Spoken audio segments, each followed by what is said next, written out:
in Massachusetts. Hi, I'm attorney Paul Whalen from Afford Law. At Afford Law, we practice criminal and family law throughout Massachusetts. Our fees are all based on your income, so the less you make, the less you have to pay. Let's take an example for what we're talking about today. So let's say that you're on probation for a case you already had, and the probation department believes that you are in violation of your conditions. They will present you before the court as a probation violator. At that first hearing, the probation officer may ask to have you detained. If that's allowed by the court, that means that you will be held in custody in jail pending a probation violation hearing. Clearly, it's a very important hearing. Your freedom, your very freedom, is on the line. So it's important to have a experienced criminal defense attorney in your corner. So what happens at the probation violation detainer hearing? So either you'll get notice of a that the probation department wants you to appear before the court, or sometimes the probation department will go before a judge when you're not there to get a warrant for you if they can't get a hold of you, or if they think that you're not going to show up for a court date. In any case, you'll be brought, or you will present yourself before the court on the probation detainer on the probation surrender first date. At that time, if the probation officer wants to hold you in custody, they have to convince the judge of a couple of things. The first thing they have to convince the judge of is that there is probable cause to believe that you are in violation of your probation. Now, as we have said in other episodes, a probable cause standard is very low. It's a very low standard. It's very easy to meet. It's not a beyond a reasonable doubt standard, which is the very highest that we have in the criminal justice system. Probable cause just means the judge thinks that there's a violation of your conditions. So let's talk about types of violations. There are two basic categories of probation violations. There are technical violations and there are substantive violations. Technical violations include such things as not paying your probation fees, not paying restitution, not attending classes, court-ordered classes. So if you have to go to a batterer's intervention program, or if you're supposed to go to a 24D program if you were charged with operating under the influence. If you're not doing those things, that's a technical violation. The other types of violations are substantive violations, and basically those are new crimes. So if you get charged with a new crime, that's a substantive violation.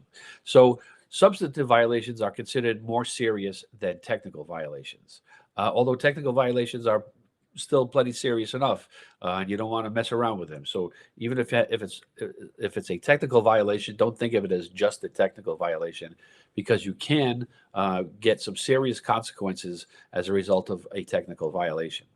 But in any case, if the probation officer is able to convince the judge that there's been a violation of probation, the next step is going to be whether the judge should hold you in custody pending your violation hearing. So there's a number of factors that a court will look to when deciding whether to hold you in custody pending a violation hearing. Because the court doesn't want to hold you necessarily. They're taking away your freedom. There has to be some sort of underpinnings, if you will, some sort of basis for taking away your liberty. So they need to have some sort of extra incentive to impose that upon you. They'll look to your criminal record. They will look to see the nature of the offense if you picked up a new charge. They'll look to see what kind of a charge it is. Is it a crime of violence? Is it particularly heinous? Is it on the same victim that you were originally put on probation for? They will look to the seriousness of the crime that you're on probation for in the first place. So the first case that you had, what were you charged with there? What were you convicted of? They will take a look at that. They will look to see if you are. They want to see if you are likely to show up for your final surrender date. So if you have defaults on your record, that's going to push the judge towards issuing a detention and holding you in custody while that is sorting itself out. So if you are put in custody, you still have the right, and you have to go for a probation surrender hearing. At that hearing, the probation department can put on evidence to try to convince the judge more likely than not. So now the standard is a slightly higher. It's called what's called a preponderance of the evidence standard. So as you're going up the ladder now there's a little bit more that has to be shown to the judge. A preponderance of the evidence standard is still fairly low. It's just more likely than not. So the judge just has to be convinced that more likely than not you are in violation of your conditions of probation. So it's pretty easy to show that. So once you're on probation, it's considered conditional liberty. So you don't have all the same rights that you would if you weren't on probation. So those are important things to remember for probation violation hearings.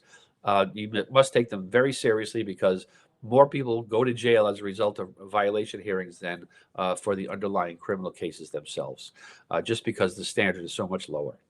So if you have any questions about probation violation hearings or any questions on criminal or family law matters, please feel free to visit us at affordlaw.org.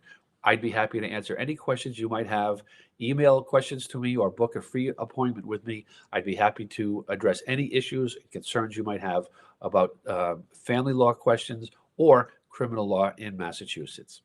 And again, we use a sliding scale, which is based on your income when we set our fees. So we're making ourselves as affordable as possible to the hardworking men and women of Massachusetts.